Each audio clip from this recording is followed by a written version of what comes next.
You're listening to Cards to the Moon, a podcast about trading cards from both a collector and investor perspective. We hope you'll stick around for the ride as we take a deep dive into the state of the hobby, share some hot takes, hopefully some useful advice, and fun stories along the way. Hey guys, welcome to the Friday edition of Cards to the Moon, episode 152.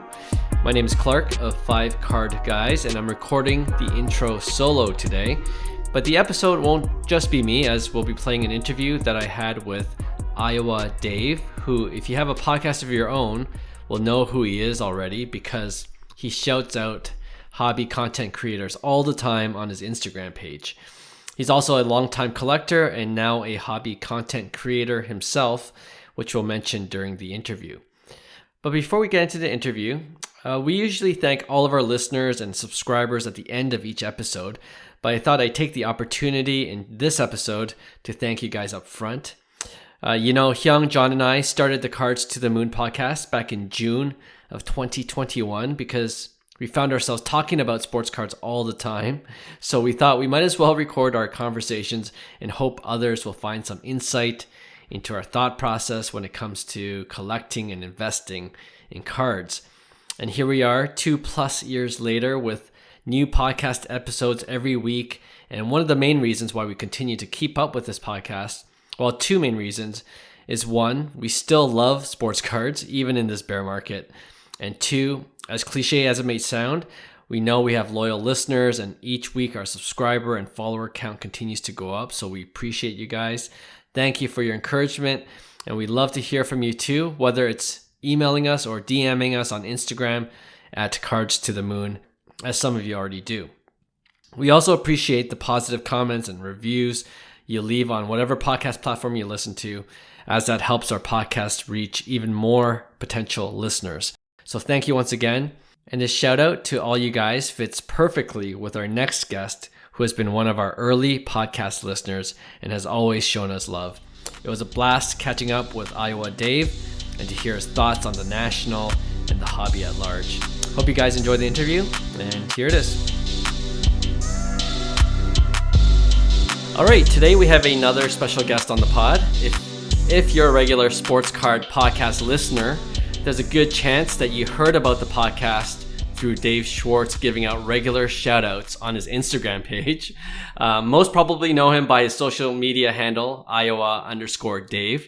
He's also recently started a podcast called The Shallow End with the tagline, a sports card podcast experience on a budget. And if you look on his Instagram page, you'll see that Iowa Dave likes to showcase his cheaper cards of star players. If that's not enough, Dave also has a website at hobbycontent.com where he writes blog posts about the hobby, including one article I thoroughly enjoyed reading titled 44 Takeaways from My First National. We'll definitely get into that in today's episode, but without further ado, Iowa Dave, welcome to our podcast. Thanks, Clark. It's fantastic to be with you. Amazing. Glad you could join us. So throughout this month, we're having post-national coverage by interviewing those who went to the big show in Chicago. We couldn't make it ourselves, unfortunately, so we wanted to get some insight from those that did, which I believe will be beneficial to our listeners, and also I'll be living vicariously through you guys when you share your experiences. So, but first, Dave, can you tell us about your hobby journey before we begin? When did it start for you, and how did you get to where you are today? Sure. So I became interested in cards in '83. Okay. And collected pretty heavily from '84 through 1990. And, I would take my lawn mowing money and my grocery store job money, right, and just put it toward junk, toward packs. Yeah. And I would go to the local, and I'd go to the LCS, and the old guy would take advantage of us and all the other kids. Mm-hmm. And, hey, you definitely want this off-center Ricky Henderson rookie. Oh, yeah, and I'd buy that one, right? Right. And then, I got older and got into cars and jobs and college and everything else. Yeah. And every now and then I would dabble. I would see how cards were getting a better stock of paper and shinier. And I would just pick one up, but it didn't really stick. And then around 2010, to 2012, Mm-hmm. for whatever reason, I would just constantly search eBay for 53 Satchel Paige cards. I read a biography of him. I'm like, boy, cards are something special, and these vintage are a lot more affordable.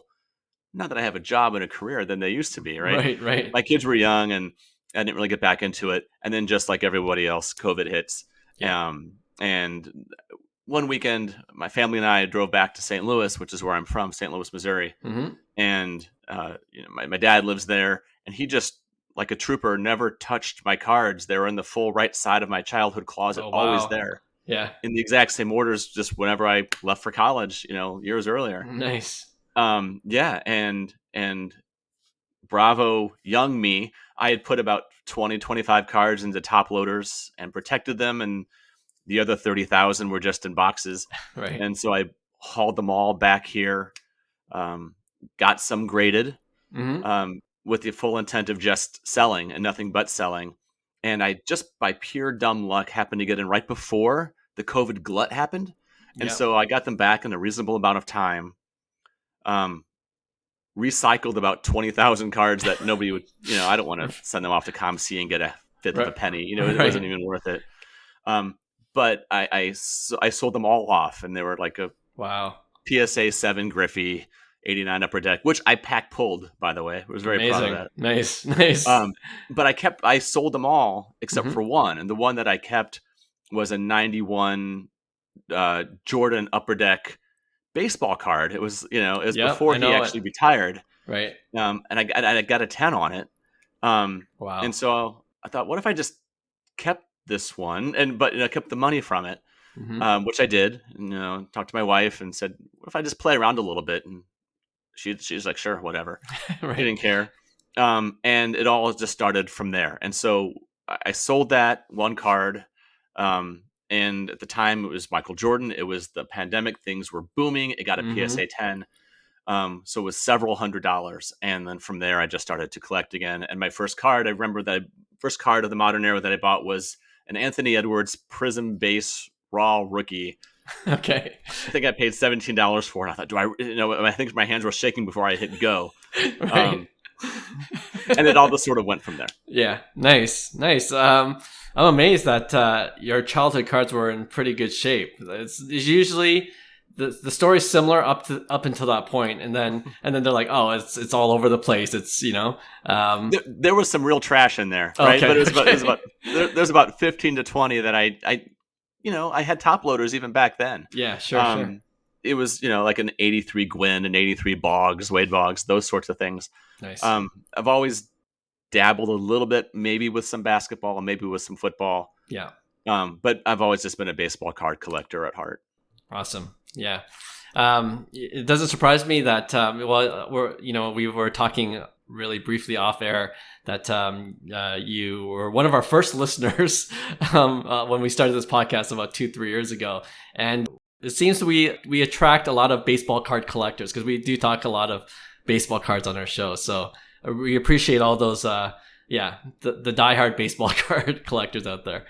It's just great to hear you and Hyung and John and Will when he's on, Right. and to hear you guys just talking baseball, just 3 or 4 friends, it just really takes me back, and it's just a real joy to listen to. Amazing. Appreciate that. Okay. Well, when I read through, going back to the post-national coverage, when I read through your 44 takeaways at your first national post, I'll link the article in our show notes below because I think it's a must read for those who have never gone before, like myself. But I thought it was generally positive in tone, other than the one story which kind of infuriated me, as it obviously did with you. I think you know what I'm going to say. It's the experience you had with an old school dealer who you thought agreed to sell you a 1959 Topps Bob Gibson card at an agreed upon price. Long story short, you didn't get the chance to buy said card. Now, we don't have to get into the details of that here, but I wanted to ask you more generally about old school dealers because I think we feel the same way about them. And not all, but many old school dealers don't seem to care much about customer service. Let's just say that. So my question to you, as the hobby moves forward, do you think there's a chance we won't have to worry about old school dealers like them because there's no way they can sustain a good business by constantly being rude to customers? Or do you think they will always be there and we just need to ignore them and just walk by their booths? What do you think? First, I like to say there are definitely some customer-friendly old school Okay, sellers as well. Of course. I just, for whatever reason, I just keep stumbling into the ones that, as I said when we first began talking here today, that take me back to the days of, hey, there's the 4'4", 11-year-old kid. Let's take what little allowance money he has and then laugh as he leaves the store. Yeah. I just think that we have a better understanding now of the value of customer service and good strategic communication and those types of things. I've had really lousy interactions with people who are like me, middle-aged, and people who are younger. And so it's probably not fair of me to single out the old school people, except whenever I do, everybody our age says, yeah. Right. We can relate. Yeah. but so it is. And so it is. And so I will just choose to give my business to people who treat me in a way that I hope to be treated. That was a bummer. I collect baseball, and I collect. My sweet spot is 1980 through 2007.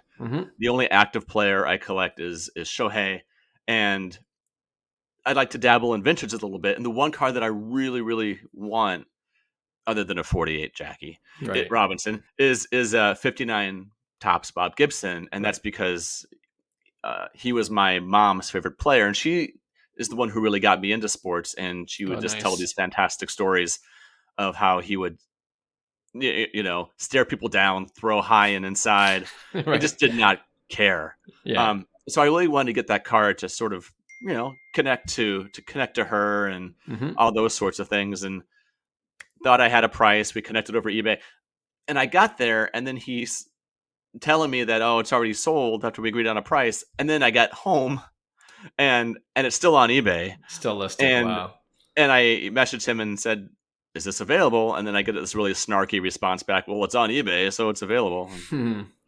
Whatever. Eventually I'll get the card. I mean, I blew all my card funds at National, but at some point I will, I'll get that card in my collection.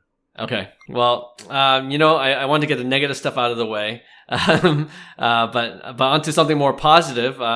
We had Rob, the sports card therapist, on recently to talk about his national experience. And he mentioned that meeting people in person at the National was one of his real highlights. I think it'll be like that for us when we go to Cleveland next year, where all of our interactions would have been online until meeting at the National. And I think you described that in your blog post too, the opportunity you got to meet people in Chicago. How was that whole experience for you, and how many people did you get to meet? I had very high expectations for National going in, almost unrealistic. And yet they were all met and exceeded. It was I don't think it's hyperbole to say that it was the best weekend of cards that I've ever had. It was just a fantastic visit. I was only there for about a day and a half, or about 36, 34 total hours. I got in Thursday evening and went straight to the trade night, and then spent all of Friday there, and then got up very early Saturday morning to drive home for some family stuff. I crammed a lot in. I didn't care about the heat. I used to live in Chicago. My wife and I used to live in Chicago. That's what Chicago is. It's hot over the summer. Okay. Yeah. It was just a spectacular time. There were cards everywhere. There's no way I could get to everything in just a day, right? But like Rob said, meeting people, and also just the sheer volume of cards and the availability of cards and being able to talk about cards were the real highlights. And there were people who got lots of DMs from on Instagram over the last few years, but to finally get to shake their hand or give them a hug and just talk for a few minutes, it just expanded the whole hobby experience in a way that I didn't anticipate. Almost to the point that when I was driving home on Saturday morning, I felt really sad.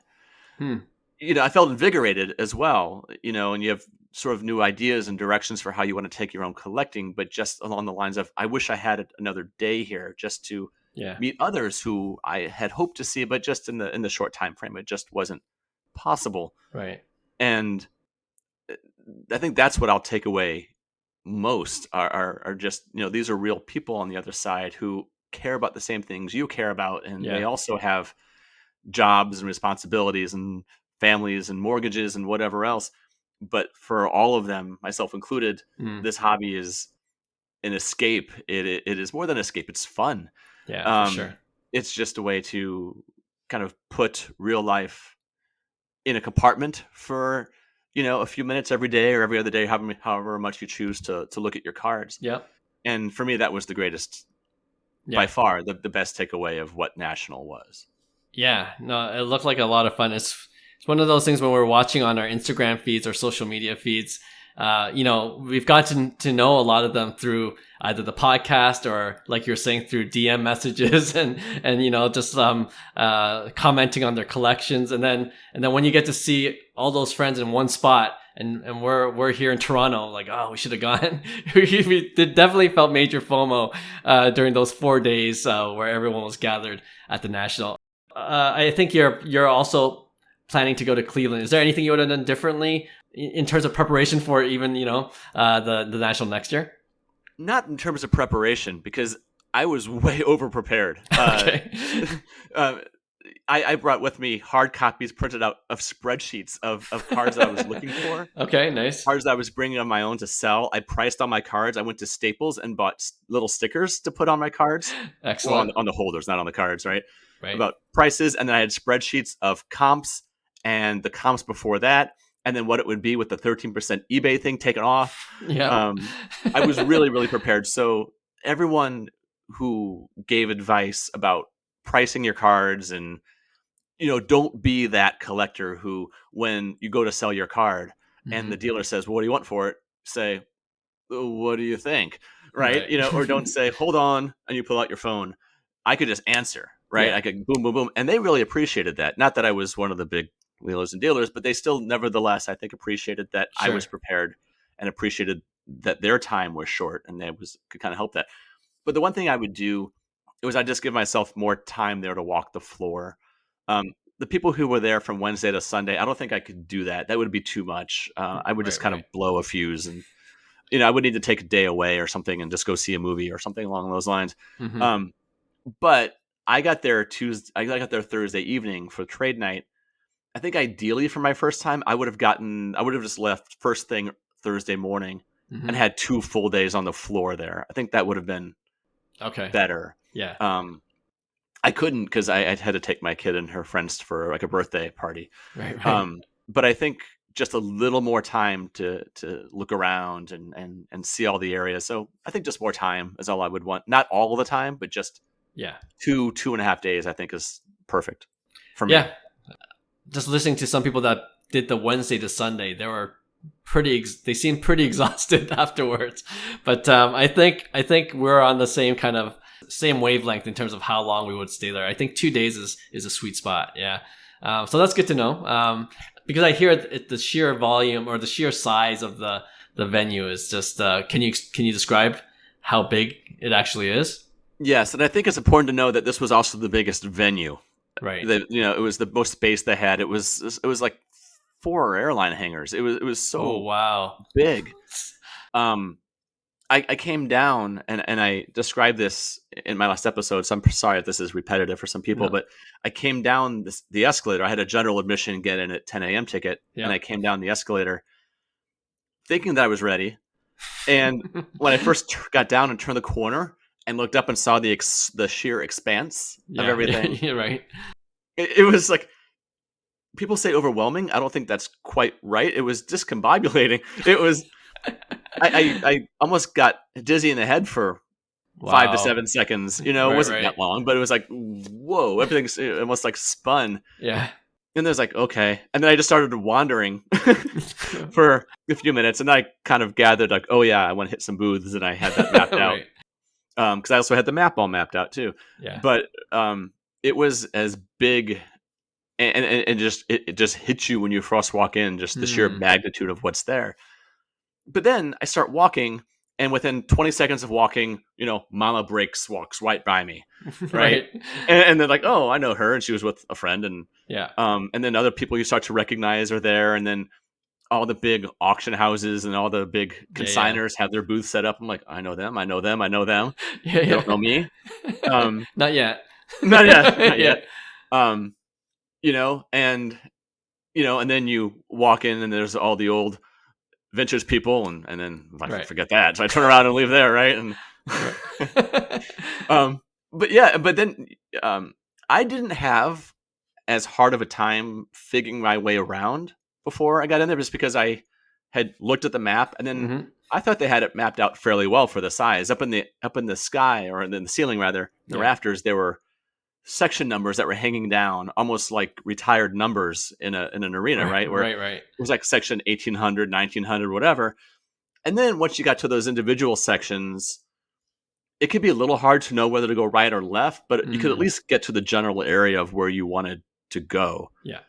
Getting there took some time, just because it was so big. Right. But as long as you were patient, and I mean, there's stuff to look at everywhere. So even if you did kind of get lost or Sure. off the Sure. beaten Yeah. path, there's Yeah. cool stuff everywhere. It's not a waste And of time. Yeah.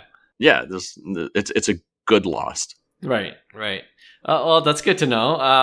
I would love to experience it one day. So maybe Cleveland next year will be a good entry point, because it won't be as big as Chicago, but it'll still be big. That's what I hear anyway. And it's probably a pretty short flight from Toronto, I would think, as well. Yeah, yeah, yeah. Cleveland, Chicago are pretty comparable. So yeah, it won't be too bad for sure. So yeah, can't wait. Going back to your blog post, I like one of your points where you said having a plan, and you were just sharing with us you were really prepared. So, but having a plan before going to the national is key. So, what was your plan, and did you accomplish it? And you also mentioned, well, answer that question, because I got a part B to that question. Sure. So the plan that I sort of told everybody is that I wanted to move some mid-size Shoheis into a larger Shohei. Yeah. I wasn't trying to get out of the Shohei business. In fact, like I said before, he's the only active player who I collect. I think to call him generational is to still not state what he's accomplishing. I'm with you. He's once in a sport. It's never been anything like it. Definitely. But I was also trying to move all my Nolan Arenado, my entire collection. Okay. He and I had a good run, but the magic just wasn't there anymore. Sure. Yeah. And so I had collected his entire 2013 through 22 True Gold refractors out of 50. Oh wow. Okay. And once I had them, I was like, now what? Yeah. Yeah. And so the plan was to move that as well into the Ohtani. I also had a lot of other cards that I didn't really talk about publicly, because that would be kind of boring. But that I was looking for, right? I was looking for. I'm a big fan of 80s junk wax, and I was but high graded 9s and 10s, and so I was looking for some of those. And I also had a few vintage cards on my list, including the 59 Gibson, a 53 Satchel, a 34 Hank Greenberg, and a few others. Yep. I ended up getting the Greenberg. Right. Was really, really excited by that. Found a really great vintage dealer, but it was a younger dealer. Yep. And just terrific customer service, and it was a beautiful copy, so I got that. But I had the hardest time. I just had the hardest time getting rid of those Arenados. And the reason why is because I got there Thursday evening, and Thursday night, while I was at trade night, yeah, the Los Angeles Times reports that the Cardinals are trying to trade him. Right. And I was just like, oh gosh, what's going to happen here? And at this point, he's becoming like Goose Gossage or Fred McGriff, where he's now going to bounce to another team. Mm-hmm. And Fred McGriff just went into the Hall of Fame. That's right. With no logo on his cap, because he played for so many teams. And if you have no team, you have no fans, and if you have no fans, you have no buyers. Interesting. And dealers aren't dumb; they're super educated about what's going on in the sports world. And I was going from booth to booth. I mean, to probably 8 to 12, and these were dealers that were based out of Colorado or based out of St. Louis or in the St. Louis market, even down to Arkansas, where there's a big Cardinals fans base there. Sure. And they're all saying, "Well, I can't touch that now, because if he gets dealt, we Yeah. can't move it. Right. Finally, I did find someone there was one person who offered me 45% comps. I was ready to take it because, who collects Fred McGriff? No one. Right. Maybe you want Yeah. to get his 86 Mm-hmm. rated rookie and that cool Blue Jays, the 86 Of card. course. Yeah. But then he's not a guy that's collectible. That's right. It's a PC He had thing. he had those fantastic Tom Amansky ads on ESPN years ago, where he Right. points at the screen and tells you how to field ground balls, right? But that's all he is. Yeah. And then I wasn't really ready for the 45% guy. I actually would have taken it. I was that desperate, but I finally found a guy who was willing to take it. And on top of that, he was a big Shohei dealer. Okay. And instead of me having to pay out of pocket, I was able to give him every single one of my Ohtani cards. Yeah. Plus a couple of Ohtanis, which were okay, pretty good cards, not rookies, and I don't have any autos. I can't afford those. Mm-hmm. But they were numbered. And in return, I got his 2017 the Bowman, the World Baseball Classic card. Oh yeah, yeah. Right. Even though he didn't play, even though he was hurt that year. Right. And I got it in a BGS 10. What? And, wow. Yeah, that's it was crazy. amazing. And so if the dealer is able to flip those Arenado cards, Yeah. like financially, he'll get the better end of the deal by a mile. Yeah. I don't care. I was just able to get out from underneath those cards that I didn't want, Right. and at the same time get into an Ohtani card. Yeah. I mean, and in BGS 10s, it was a pristine, not the black label, but so what? Yeah. Yeah. Of somebody who I think 10 to 30 years from now will be talked about in the same breath as Willie Mays, Babe Ruth, Hank Aaron. And so I'm very happy with how that turned out. Yeah, no, I think you did extremely well on that deal. But sounded like a lot of work and effort to find that right person, and that's all it takes, though, right? And I was sweating so bad because it was hot in there, and everyone smelled. Right. It's no one's fault. It was just really, really hot in there. Yes. But after I got that card, I just went and found a place along the wall to sit, and I felt like I had this glow about me. And I'm like, that's right. I got it. I got what I wanted. It's the best feeling. It's the best feeling. Yeah, I got a Greenberg. I got the Ohtani.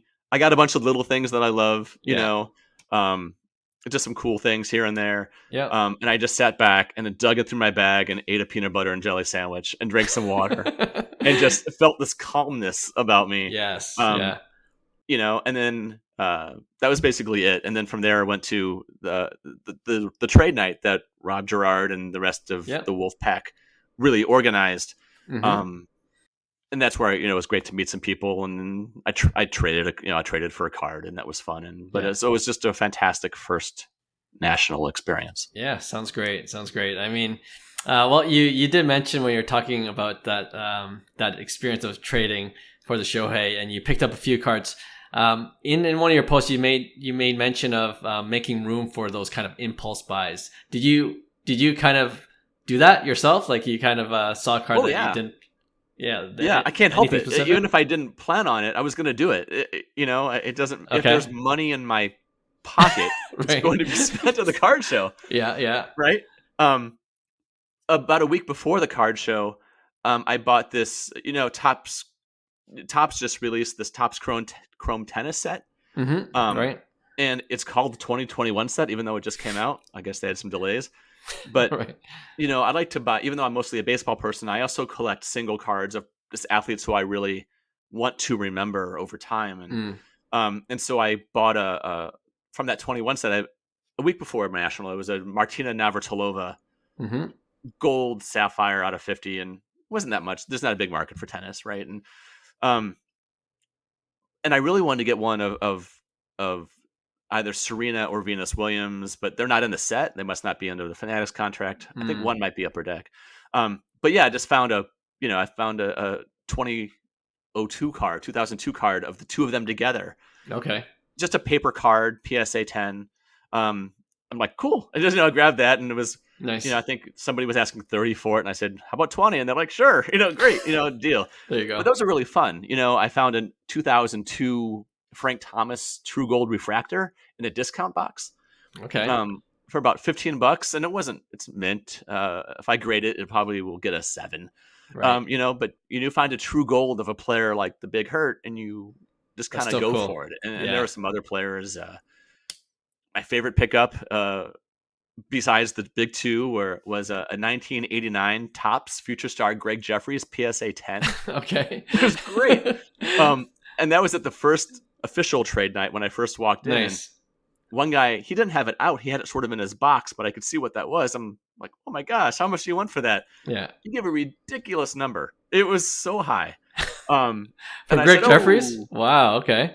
right. Well, it was a PSA 10, and I found out later the pop is about 65 for the Okay. PSA 10. Okay. Right. It's Greg Jeffries. Yeah. But I wanted the card, and he gave some crazy number like 150 or 130 bucks. I'm like, oh no, thanks. And I offered a lower number. He's like, no. And then his older guy turns around, who I think might have been his dad, Mm-hmm. and he's like, what's card? And I pointed at it, and his son points at it and goes, you're gonna have it for 50. What? Okay, I'll do that. Yeah. It's That makes probably more still sense. too much, but I'm really Right. happy to have that. I think that's part of the fun of what it is, right? If it feels right and if Mhm. it fits within your budget and it doesn't affect your ability to pay your bills, then just go Yeah. for it. Good advice. I like that. The last question I have for you concerning the National is, in particular, I like your 38th takeaway. Guys, go read the blog post. Your 38th takeaway was, quote, if Fanatics decides to challenge the National, they're going to be successful. From a convention planning point of view, the level of innovation at the National was next to zero. That's what you wrote. I'm not totally surprised by that, but curious, what kind of innovation do you think the National could do or must do to compete with Fanatics in the future? Any thoughts on that? Just take advantage of basic technologies, right? There's no reason, and I'm talking about tech that was available in 2008, much less 2023, but why not create an app that you can just download everything you need and have it already there? I have a dictionary app on my phone in which you get it and then it just downloads it. And then if you're offline, you can still look up words. There's no reason that you shouldn't be able to find the booths that you're looking Right. for. It should be searchable. Mm. At some point, it should be possible for dealers to at least put their original inventory. It'd be hard with all the interaction going on there for them to Right. keep updating it in the middle of it, but at least post what you're bringing Mm. so we can find it. I think that would be great. What if there was a way for people who were attending to list what cards they were bringing to sell, and then dealers could look that up That'd be and just awesome. say, Yeah. and then they could reach out, right? Right. Because you register when you get your ticket, you have to put your email in because they send you your ticket electronically. Okay. Yeah. So imagine I put my email in and saying, by the way, I'm bringing gold Arenados and 6 different Shohei cards to sell. Then everybody who's looking for Shohei could say, come to booth 491 or whatever, plus I didn't spend a whole lot of time in the corporate area, Mhm. but just what Fanatics put up and for their area with Topps and everything else, it was just beyond what others were doing. And kids were having a really good time over there. And that's just so important. And it was interactive and Right. Yeah. engaging. And it seemed like it would be fun. Like, if you were a little bit younger, and I think sort of the old boy network of who gets to have a booth there. Right. I'm all about, I think tradition is important, but if you're going to have people there who have been there for 20, 30, and 40 years, and they don't seem to enjoy being there, Right. and they won't look up from their phones when you're trying to sending up flares and you're waving like this, saying, please, I want to give you money for that piece of cardboard, and they won't look up. Maybe there's a better way of Sure. deciding who gets to Agreed. come and show and Absolutely. Absolutely. Some things aren't that much different here at Sports Card Expo in Toronto, and I'm sure larger shows, you'll always have those grandfathered in old school dealers always there, but it is what it is. And I'm totally with you. It's with the Fanatics booth, like, it sounds like it's almost like an experience within an experience, the greater experience being the National, but then, these booths that have this interactivity, that makes it so much better, I would think. So hopefully you see more of that for sure. Thanks for just providing those updates and your experience. Like I said, we can't wait to hear more people that were at the National to share their experience. So we're already preparing in a way for the Cleveland show. So this is really helpful. What we like to do with all our guests at the end is just I'll fire some rapid fire questions. You can take as long as you need to answer them, but these are pretty simple. So here we go. Number one, favorite PC card at the moment? Oh gosh. At the moment, it's my 1983 Topps Willie McGee PSA 9. Okay. Like I said, I'm born and raised in St. Louis. Willie McGee was my favorite player growing up. Nice. For whatever reason, as a kid, I never owned that card. And so it popped up on an eBay auction. Yeah. And I sort of whispered into the air, sorry, everybody else, this card is going to be mine. Right. and so that is it. Willie was an underappreciated player from the 80s. Yes, agreed. He won, had almost 2,500 career hits, won 3 pennants, won a World Series, an MVP, 2 batting titles. Mm-hmm. Not quite good enough for Hall of Fame consideration, but just a fantastic player. And when you were that young, growing up in St. Louis, everyone thinks that you gravitated toward Ozzie Smith, but really Willie was the guy that people loved. Ah, interesting. Okay, nice, good answer. 2. I know you got a lot of advice for those going to the National for the first time, but what would you say is your number one advice for those going to the National? I would just say if you know what you want, or if you know you're going to sell, just prepare. And this is not my advice. This is the advice that I was following that others had, many others. But just, know what you want to get for your cards. Be ready to accept, 70%. Sure. Know what you're willing to pay. And just prepare as much as you can. The other thing too is if you know you want to meet up with people, try to make plans ahead of time, because once the momentum starts to roll, inertia is a powerful thing. Right. And it's hard it gets to be like running downhill on ice, where it just stopping is going to be next to impossible. So just plan as much as you can, and don't worry if you can't accomplish everything that you want, because that's not possible. And part of the fun is thinking about what you want to do the following year. Nice. I like that. Good advice. Okay, you have to pick one. A beautifully centered 1954 Topps Bob Gibson card with a PSA 2 grade. Okay, this is our pick one segment that we normally do every week. Or that same card, a little off centered with a PSA 4 grade. Oh, the centered one for sure. Wow. Okay. I think it was Matty C who said. I think he said, you wouldn't hang a picture on your wall if it was off center and tilted to the side, right, and half the Mona Lisa's face was cut off, right? I would rather, when it comes to vintage or any card, I would rather have it centered and some soft corners than I would have it sharp corners and more vibrant. But it's going to throw off my brain if it's not centered. Okay. You know what? Rob, the sports card therapist, said something similar. So I'm learning a lot about vintage card collectors and how they think. So this is useful for me to know. All right, 4.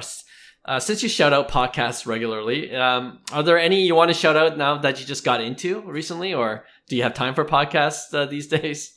I do. I do not want to shout out anyone in particular. Okay, fair. Well, I literally promote them all. As long as one comes up in the morning, I'll just say, okay, here's what's out for the day. So I sometimes get asked if I listen to them all. No, right, it's but hard, somebody else might. Just because whatever my preference is doesn't make it right. It's just my preference. But no, I don't want to say who I listen to. Fair enough. I listen to you. I listen to you every week. I appreciate the love. All right, and lastly, you know what's coming if you're a regular listener. We like so ready for this. Okay, because we are a Canadian bunch here that host this podcast, is very Canadian centric question for the last rapid fire. Do you have any? I asked this the same question to Rob, the sports card therapist. Do you have any card in your collection that features a player from any professional Canadian sports team? And if yes, which one is your favorite? Absolutely. First of all, I have 2 honorable mentions before I get to who my favorite is. Let's hear them. The honorable mentions first is Fred VanVleet. Nice. It's just an awesome story, right? Where he goes undrafted, becomes this crucial player on the Raptors' first NBA championship, right? Then bets on himself and now has like this 9-figure generational wealth for his family. It's just a great story. It's Love a it. Disney movie in the making for him. Just I'm before you sorry go that- on, just I'm before sorry you, that he left for Houston. yes, that's what I was gonna say. Just before you go on, like the funny thing is here in Toronto, we're happy for Fred VanVleet, even though he went for it. Like he's just a lovable guy here in the city, and we're happy. Yeah, for him. he didn't blast his way out like Vince Carter, right? He gave everything that he had to it. So True. second choice would be honorable mention would be Doug Gilmour. Yeah. Because being in St. Louis, you were very used to them getting these great players, and then as they reached their prime, they would then trade them rather than pay them when I was growing up. And Right. Doug Gilmour was one of the first. I forget the award, but he was always in the running for the forward who's the best defenseman. It's like the starts with an S, I think, and whatever it is. Yeah. If John was here, he would know it. Okay. But then he was just so good in Toronto, right? Yes. When he got there, and The captain. so Yeah. he'd be second. But when I knew this question was coming, there's only one answer. My favorite Toronto athlete of all time, and it's got to be Joe Carter. Yes. Excellent homer- choice. One of the two most important World Series homers of all time, right? Mhm. So I had the honor of meeting him a few times, and he was one of the nicest human beings. Oh wow, amazing. Just kindness exploding out of him. So I don't have it around me, but I have his 93 finest refractor.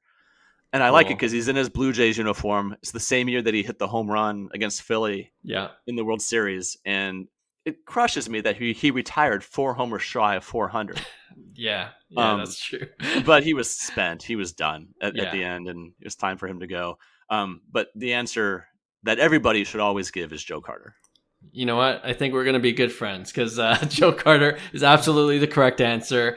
When I got back into the hobby, well, I just got in before the pandemic, but and one of the first PC cards I bought right away was a Joe Carter rookie card. Just the memories, high-fiving my dad when he hit that homer against was it Mitch Williams, and it was a great memory. Oh man, I remember that. And first, I just could not own the rookie card because being from St. Louis, I just can't have the Cub. Yes, But right. I'll never forget Mitch Williams pitching and Joe Carter's up to bat, and Curt Schilling just has his head down because he knows what's coming. Yeah. He doesn't trust Mitch Williams. Nobody Right. trusts Mitch Williams at that point, who was actually a really good reliever. Yeah, he was a good closer for But sure. he was kind of melting down Brad Lidge style during that postseason. True. And and then of course he hits it, and Joe Carter's he's ecstatic running the bases, and Iconic you almost moment. are worried that they're not going to let him touch home plate, right? And the Yeah. umpire's waiting, watching to make sure, and then he touches, and they carry Yeah. him off on the shoulders, and that's the kind of moment that you want every athlete who's Mm-hmm. that good. He was an RBI machine, right? True. To have, and so what a great moment for baseball and for him. Iconic moment. Just got shivers when you're describing that moment. All right, Dave, it was great talking to you. And I've said this before, but we really do appreciate you always promoting our podcast on Instagram. So I want to return the favor and ask our listeners to check out The Shallow End, hosted by Iowa Dave, and go check out his website, hobbycontent.com, where you can read a lot of insightful blog posts. Dave is one of those guys in the hobby that goes above and beyond to bring the hobby community together. So we appreciate you and hope to meet you in person next year at the National. Thank you. This has been great. The Shallow End is a podcast that lives under the umbrella of the Wolfpack Network podcast. Okay. So if you look for the Wolfpack Network, you'll find it there. Clark, thank you. This has been just a dream. I've had a great time, and I look forward to seeing you and the other guys in Cleveland next summer. Awesome. Hey, thanks for listening to Cards to the Moon. We'd really appreciate you subscribing to our podcast wherever you listen to your podcasts. And you can also connect with each of us on Instagram at 5cardguys, or you can follow Hyung at Integrity Sports Cards, or John at TradeU at Recess. You can also check us out at 5cardguys.com. Thanks again, and hope to connect soon.